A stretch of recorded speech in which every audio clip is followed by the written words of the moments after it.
आपके साथ शिवानी मांगवानी। तो जैसे कि आप सभी जानते हैं, हम हर रोज आपके लिए सहारा से जुड़ी नई नई जानकारियां लेकर आते हैं। तो आज ऐसी ही नई जानकारी हमें देने के लिए हमारे साथ जुड़ रहे हैं विनोद तापड़िया जी, जो कि आसाम से हैं और वर्किंग प्रेसिडेंट हैं ऑल इंडिया जन आंदोलन न्याय संघर्ष मोर्चा में। तो सर, बहुत बहुत स्वागत है आपका हमारे साथ जुड़ने के लिए। धन्यवाद मैडम। सबसे पहले मैं द न्यूज़ 15 को धन्यवाद देना चाहूंगा कि जो हमें इतने दुर्गम एरिया में रहते हुए भी हमें इसका साक्ष्य बनाया, इसके लिए आपको बहुत बहुत धन्यवाद। जी और विनोद जी, हमारी बोलिए मुहिम मैडम। ही यही है कि हम हर एक इंसान की जो आवाज है वो पहुंचाएंगे ताकि आपको इंसाफ मिले। विनोद जी, सबसे पहला सवाल मेरा आपसे यही है कि जैसे कि आप देख सकते हैं कि उत्तर भारत में सहारा के भुगतान को लेकर क्या स्थिति बनी हुई है। लगातार निवेशक जो है प्रताड़ित है और आंदोलन कर रहे हैं, संघर्ष कर रहे हैं, लेकिन आसाम में सहारा को लेकर क्या स्थिति बनी हुई है? आसाम को सहारा के लेके ये स्थिति बनी हुई है। देखिए मैडम, कंपनी की नीति ये थी कि तोड़ना, जी कार्यकर्ता को एकजुट नहीं होने देना। सबसे पहले इसमें बंगाल ग्रस्त हुआ, बंगाल के बाद आसाम ग्रस्त हुआ। आसाम पिछले 12 सालों से ग्रस्त है, 12 सालों से ग्रस्त है, लेकिन आज तक कोई मतलब इसका निदान नहीं निकला। उसके बाद जब उत्तर भारत और उसके बाद में दूसरे स्टेट सब जब ग्रस्त होने लगे तो उन्होंने मुहिम छेड़ना शुरू किया कि भुगतान के लिए लेके लड़ा जाए। अब उस भुगतान को लेके जब लड़ना शुरू हुआ तो अब उसमें धीरे धीरे धीरे धीरे लोग जुड़ रहे हैं। पहले कई संगठन बने, कई संगठन टूटे, लेकिन अभी जन आंदोलन संघर्ष न्याय मोर्चा के तहत जब हमने जंतर मंतर में धरना किया, जंतर मंतर में धरना करने के बाद माननीय राष्ट्रपति मुहिम से मिलने का मौका मिला। कितने वहां संगठन हैं जो आपके द्वारा बनाए गए हैं? आपके जो सहारा के खिलाफ लड़ने के लिए अब तक कितने संगठन बनाए गए हैं? और भी कई बने, वो बनते हैं, टूट जाते हैं, कोई लॉन्ग टाइम नहीं रहता है मैडम, ऐसा ऐसा है। कौन सा वो संगठन है जो अभी तक लंबे समय से चलता हुआ आ रहा है और लगातार प्रयास कर रहा है? अभी तो देखिए आसाम में ये पहला जन आंदोलन संघर्ष न्याय मोर्चा के तहत हम लोग जुड़े हैं और वो अभी तक चल रहा है। जी, तो तो इसीलिए यहाँ पे अभी भी हम आशा इसी में करेंगे कि ये सबको आपका सहयोग करे और आपको आपकी आवाज बुलंद करे, ये आंदोलन के जरिए आप अपने पक्ष रख सके। जी, हम लोग अपनी आवाजों को बुलंद करने के लिए एकजुटता से जन आंदोलन संघर्ष न्याय मोर्चा के साथ लगे हुए हैं जी और उनसे भी हमें काफी अच्छा रेस्पॉन्स मिल रहा है। चाहे सभापति हो, चाहे शुक्ला जी हो, चाहे नीरज शर्मा जी हो, चाहे आपको ये और भी जो भी जुड़े हुए लोग हैं, उनसे हमें कंटिन्यूटी बाहर से जो भी इंफॉर्मेशन होती है वो मिल, क्योंकि हम लोग एकदम दुर्गम क्षेत्र में रहते हैं। जी बिल्कुल, वहां पे हमें समझ गए। कनेक्टिविटी का विनोद जी, इस वो संगठन के द्वारा और क्या नई रणनीति बनाई जा रही है? इस संगठन के द्वारा अभी अभी जो रणनीति चल रही है, 9 तारीख को हर ब्रांच में, ऑल ओवर इंडिया में जितने भी ब्रांच है उन ब्रांचों में धरना दिया जाएगा 9 नवंबर को। और उसके बाद में 15 नवंबर को एरिया ऑफिस में, हर एरिया ऑफिस में हम लोग धरना देंगे। और वहां हम लोगों को जब तक पेमेंट का आश्वासन नहीं मिलेगा, चाहे संस्था हो, चाहे सरकार, जो भी हमसे बीच में हस्तक्षेप करने के लिए जाए, जो भी बातचीत करने के लिए आएगा, उनसे जब तक हमें मतलब कि सही उत्तर नहीं मिल जाता है तब तक हम लोग आमरण अनशन पर बैठे रहेंगे। अभी तक ये प्लानिंग चल अभी रही है। तक आसाम में सहारा के कितने ऑफिसेज हैं जो कि अभी मौजूद हैं और चल रही हैं, अपना काम कर रही हैं? आसाम में भी प्राय सारे ऑफिसेस चल ही रहे हैं, कोई खुला अभी भी, जैसे अभी भी आपको ये मार्च महीना से कलेक्शन पे रोक है। जी उसके बाद भी कलेक्शन हो रहा है, लोग कलेक्शन कर रहे हैं, लोग जमा भी दे रहे हैं, ऑफिसों में भी जमा हो रहा है, जो कि पूर्णतया इलीगल है। जी, तो आपके अभी भी और ऑफिस क्या खुले हैं। संज्ञान में क्या और क्या जानकारी है आपके पास सहारा को लेकर? जिस तरीके से आसाम में आपने स्थिति बताई, और क्या आप बताना चाहेंगे जो कि उत्तर भारत से अलग आसाम में सहारा की प्रक्रिया चालू हो? आसाम में क्या है कि एक तो लोगों में जागरूकता की कमी, सबसे बड़ी ये कमी है, जागरूकता की बहुत ज्यादा कमी है। अगर जागरूक होते तो जरूर कुछ ना कुछ रिजल्ट निकलता। आज दूसरी जगह आपको 2 साल 3 साल में ही लोगों ने आंदोलन करना शुरू कर दिया, वहां पे रिजल्ट भी आने लग गए, जबकि वहां पे पैसे भी मिल रहे हैं। आसाम में पैसे नहीं मिल रहे हैं क्योंकि यहाँ की लोग जागरूक नहीं है, लोग जागरूक करके ऑफिसों में दबाव नहीं बना पा रहे हैं या सरकार के ऊपर विनोद जी, दबाव नहीं आप बना ये पा कह रहे रहे हैं, इस हैं वजह से। कि जो कि उत्तर भारत में जो आंदोलन चल रहे हैं उनको जो है पैसे मिल रहे हैं, लेकिन आपके यहाँ आसाम में जैसे कि आप जानकारी दे रहे हैं, आपके यहाँ पे भुगतान थोड़ा भी नहीं हो रहा है, ये आप कहना चाहते नहीं हैं? नहीं हो रहा, नहीं हो रहा है। जो यहाँ पे कलेक्शन हो रहा है उसी पैसे से, बाहर से फंड नहीं आ रहा है। जी, बाहर से फंड नहीं आ हेडक्वार्टर से कोई फंड आके भुगतान नहीं हो रहा है। रहा। जी यहाँ पे जो कलेक्शन हो रहा है उसी से लोग मतलब कि भुगतान कर रहे हैं, तो वो भुगतान नहीं हुआ। वो क्या हुआ कि इसकी टोपी उसके सर, उसकी टोपी उसके सर, इस ढंग से चल रहा है। आपका पैसा लिया, आपका पैसा लेके किसी दूसरा का पेमेंट कर दिया, फिर दूसरा का लेके तीसरा, तो लास्ट में कोई ना कोई तो फंसेगा ही। बिल्कुल। अब मैं ये जानना चाहूंगी कि अभी तक आसाम में सहारा की ओर से कितना भुगतान होना बाकी है, कितना भुगतान है वहां का लगभग अभी? सहारा इंडिया का यहाँ पे कम से कम नहीं होने से भी आपको लगभग 50-60 हजार करोड़ का लगभग भुगतान बाकी होगा यहाँ पूरे और आसाम में। बहुत ही बड़ा। बहुत ही लंबा अमाउंट, बहुत ही लंबा इतनी अमाउंट। बड़ी ठगी सहारा की ओर से आखिर हो कैसे गई, क्या बताना चाहेंगे आप हमें इसको लेकर? इसमें ऐसा है मैडम, देखिए मुझे भी काम करते हुए 25 साल हो गए। जी 25 साल में कभी भी हमें ये आभास नहीं हुआ कि कंपनी इतनी मतलब कि खराब स्थिति में चल रही है, क्योंकि ऑफिसर जो भी रहते थे कंपनी के, चाहे रीजनल आपको मैनेजर हो, सहारा के सेक्टर साथ मैनेजर हो, काम करते हुए 25 साल हो गए हैं। 25 साल हो गए मैडम। 25 साल में आपको एक बार भी अंदेशा नहीं हुआ कि आपके साथ ठगी, आप ठगी का शिकार हो रहे हैं? नहीं, ऐसा कभी भी अंदेशा नहीं हुआ।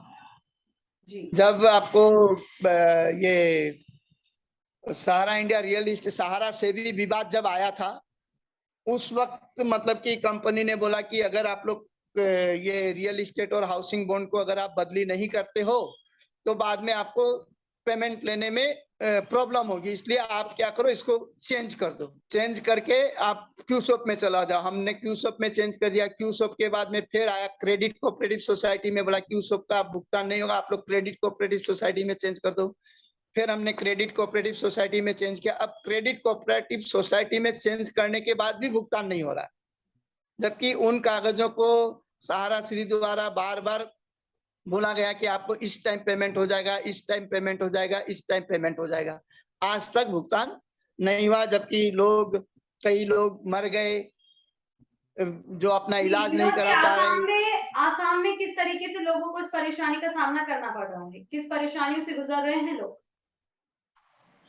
आसाम में देखिए मैडम, ऐसा है कि इसमें सब एकदम निम्न वर्ग के लोगों ने पैसा रखा है और अपनी गाड़ी कमाई रखी है। गाड़ी कमाई रख के उसका इंतजार कर रहे हैं कि अब मिलेगा, अब मिलेगा, अब मिलेगा, अभी तक नहीं मिल पा रहा है। और कोई इससे मतलब कि जैसे सरकार से या कंपनी की तरफ से कोई भी ऐसा, अब पिछला सितंबर 30 सितंबर लास्ट डेडलाइन था कि 30 सितंबर तक पेमेंट हो जाएगा। 30 सितंबर 2021, 30 सितंबर 2021 के बाद में कंपनी द्वारा कोई भी ऐसा झूठा आश्वासन भी नहीं दिया गया है कि आपको इतनी तारीख तक पेमेंट हो जाएगा। जी जी बिल्कुल विनोद जी, अभी 21 सितंबर 2021 से 2022 भी निकल गया है। 2022 भी निकल गया मैडम। जी, और क्या बताना अभी तक चाहेंगे आप भुगतान, हमें सहारा को लेकर, क्या जानकारी देना चाहेंगे? सहारा को देकर यही जानकारी देना चाहेंगे, जैसे हम किसी भी प्रशासनिक कार्रवाई के पास में, प्रशासन के पास जाते हैं तो उन लोग बोलते हैं कि सहारा से भी जी विनोद जी, केस। मेरा अगला सवाल आपसे यही था कि जैसे कि उत्तर भारत में आप प्रशासन के द्वारा जो प्रक्रिया की जा रही है निवेशकों को इंसाफ दिलाने में, यहाँ पर भी लोगों का कहना है कि उनको इंसाफ नहीं मिल रहा है और सरकार की ओर से कोई कार्रवाई नहीं की जा रही, लेकिन आसाम में क्या प्रशासन की तरफ से कोई सहायता मिल रही है, क्या कार्रवाई की जा रही है आसाम में? आसाम में अभी तक ऐसा कोई प्रशासन की तरफ से कोई कार्रवाई नहीं की जा रही है। प्रशासन के पास हम लोग डीसी ऑफिस भी गए थे, विज्ञापन भी दिया था हमने, एमपी एमएलए को भी दिया गया है, तो वहां पे वही बात आती है कि सहारा से भी केस चल रहा है। लेकिन मैं आपके चैनल के माध्यम से जितने भी व्यूअर्स हैं उन लोगों का या सरकार का सबका ध्यान इस ओर आकर्षित करना चाहता हूं कि जो ये सहारा से भी विवाद जो बताया जा रहा है, जबकि सहारा से भी विवाद एक अलग मैटर है जी और अभी हमारा जो पैसा फंसा हुआ है वो सहारा क्रेडिट कोऑपरेटिव सोसाइटी में फंसा हुआ है। हमें सहारा क्रेडिट कोऑपरेटिव सोसाइटी का भुगतान चाहिए। इसके लिए जो भी मंत्रालय ने करते हैं, ऑडिट करके वे रिपोर्ट देखते हैं अगर इस तरह से कोई भी कमियां थी तो उन्हें उस टाइम क्यों नहीं रोका गया? अगर उस टाइम रोका जाता तो आज इतना बड़ा फ्रॉड नहीं होता। ये फ्रॉड टाइप का हो गया। आज इतना बड़ा घपला, इतनी बड़ी जनता दुख नहीं मनोज जी, पाती। अब तक हम जैसे कि सहारा और सेबी के मामले में उलझे हुए हैं और लगभग इसके बारे में जान ही चुके हैं कि ये क्या है। अब आप बता रहे हैं जैसे कि आप सहारा कोऑपरेटिव से मतलब ये अपनी आवाज उठा रहे हैं, तो आप सहारा कोऑपरेटिव के बारे में क्या बताना चाहेंगे? सहारा क्रेडिट कोऑपरेटिव सोसाइटी को सहकारिता मंत्रालय ने लाइसेंस दिया था। सीआरसी बोलते हैं, जो सीआरसी में लोग कंप्लेन भी कर रहे हैं, किन्हीं किन्हीं का भुगतान भी हुआ है बोल रहे हैं। तो मेरा सरकार से विनम्र निवेदन, आग्रह ये रहेगा कि कंपनी का कहना है कि मेरे पास जमाकर्ता को जितना धन देना है उससे 3 गुना संपत्ति है। ये हर एड में, हर जगह इस चीज का मतलब कि एड भी आता था, पेपर की कटिंग भी आपको कहीं से मिल जाएगी। आप अगर देखेंगे तो आपको पता चल जाएगा। जब मेरा ये कहना है कि जब 3 गुना संपत्ति है तो मेरा सरकार से, प्रशासन से, जो भी इससे जुड़े हुए तंत्र है, उन सब से मैं एक ही चीज चाहूंगा कि जब कंपनी के पास 3 गुना संपत्ति है तो हमें अपना पैसा चाहिए, हमें 3 गुना नहीं चाहिए।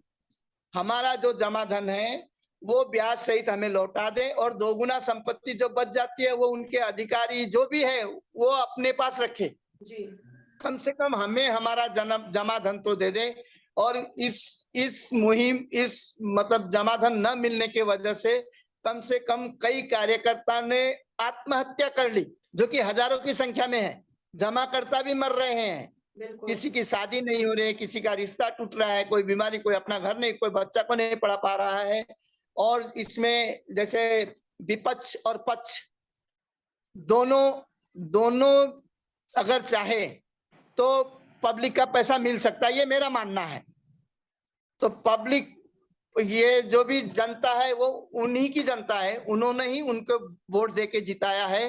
तो मेरा उनसे ये आग्रह रहेगा कि कम से कम वो हमारी वोटों की चिंता करते हुए इस चीज का विशेष ध्यान रख के हमें पैसे दिलाने का आप कष्ट ये करें। कह रहे हैं कि जो कुछ लोग हैं वो कोऑपरेटिव के साथ मिले हुए हैं, संस्था के साथ मिले हुए हैं। अभी लगता तो वैसा ही मैडम, पैसा क्यों नहीं मिला? नहीं तो पैसा मिलना चाहिए। अगर कोऑपरेटिव, जब हमने सीआरसी में कंप्लेन किया है, जी, सीआरसी में कंप्लेन जब गया है, जब उनका भुगतान नहीं हुआ, सीआरसी ने एक काम किया कि उनका पैसा उठाना बंद कर, अब और वो नए सिरे से पैसा नहीं उठा सकते। ये सीआरसी ने बैंड लगा दिया मार्च 2022 से। जी, बिल्कुल। मार्च 2022 के बाद में भी आज भी कलेक्शन हो रहा है। तो कहीं ना कहीं प्रशासन या जो भी है, इनसे क्यों, प्रशासन को भी मालूम है कि इनका कलेक्शन हो रहा है। अगर इनका कलेक्शन नहीं हो रहा है तो इनके बैंक अकाउंट को सीज किया जाए, आपको पता चल जाएगा। दूध का दूध, पानी का पानी हो जाएगा। इनका पैसा, अगर जो अकाउंट सहारा इंडिया के नाम से या सहारा क्रेडिट कोऑपरेटिव सोसाइटी के नाम से चल रहे हैं, उसमें धन कहाँ से आ रहा है? चलिए विनोद जी, अब उसमें तक तो हमने काफी भुगतान को लेकर तो बातें कर ली हैं। अब जरा इसके 2 मुख्य किरदारों के बारे में भी बात कर लेते हैं। जैसे कि आप जानते हैं सुब्रत राय और ओपी श्रीवास्तव, इनका आपस में कुछ गहरा रिश्ता है, तो इसको लेकर मैं आपसे बात करना चाहूंगी। आप इन दोनों को लेकर क्या कहना चाहेंगे? आपको मालूम होगा कि जैसे कि ओपी श्रीवास्तव का नाम इसमें नया नया उछाला जा रहा है, तो आप ओपी श्रीवास्तव को लेकर क्या कहेंगे? देखिए, इसमें अभी ऐसा है कि ओपी श्रीवास्तव जी, जब सहारा श्री जी जब जेल गए थे, उस समय से ओपी श्रीवास्तव जी ही इनका मतलब कि वो लीडिंग टाइप में थे उस वक्त। जी, फिर सहारा श्री जी आने के बाद में फिर वो हो गए, वो अलग बात है।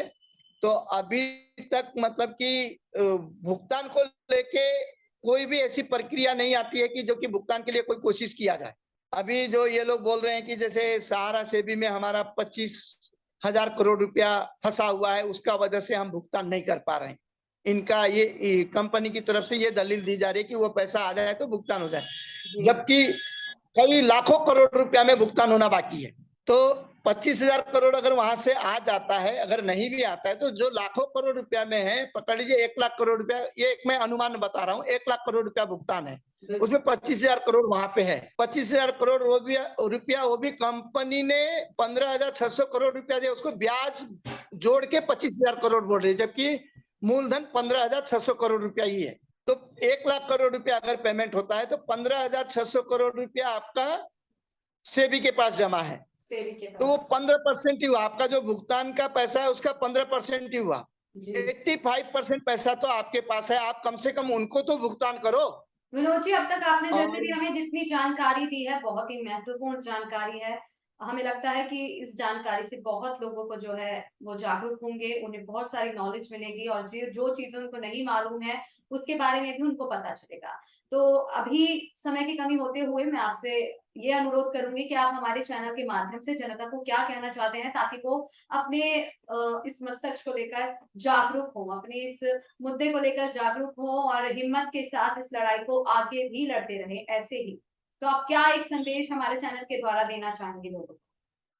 द न्यूज 15 के माध्यम से सभी जमाकर्ता और अभिकर्ता दोनों से आग्रह करूंगा कि कम से कम 12 लाख कार्यकर्ता हैं और देश की जनता की आबादी के आधे आधे लोग कम से कम लगभग 65,000 करोड़ लोग प्रभावित है, जो कि उनको भुगतान नहीं हो रहा है। तो मेरा सबसे आग्रह यही रहेगा कि कम से कम हम लोग अपनी एकजुटता इतनी दिखाएं कि सरकार, प्रशासन, कंपनी किसी के भी द्वारा इसमें हस्तक्षेप करके हमें हमारा धन जी ब्याज सहित जल्द से जल्द मिल जाए। मैं द न्यूज 15 की ओर से लोगों से यही आग्रह करूंगा कि ज्यादा से ज्यादा लोगों को ये खबर मिले और इसमें सब कोई एक मुहिम होकर ज्यादा से ज्यादा पैसे निकालने में हमारी सहयोग करे।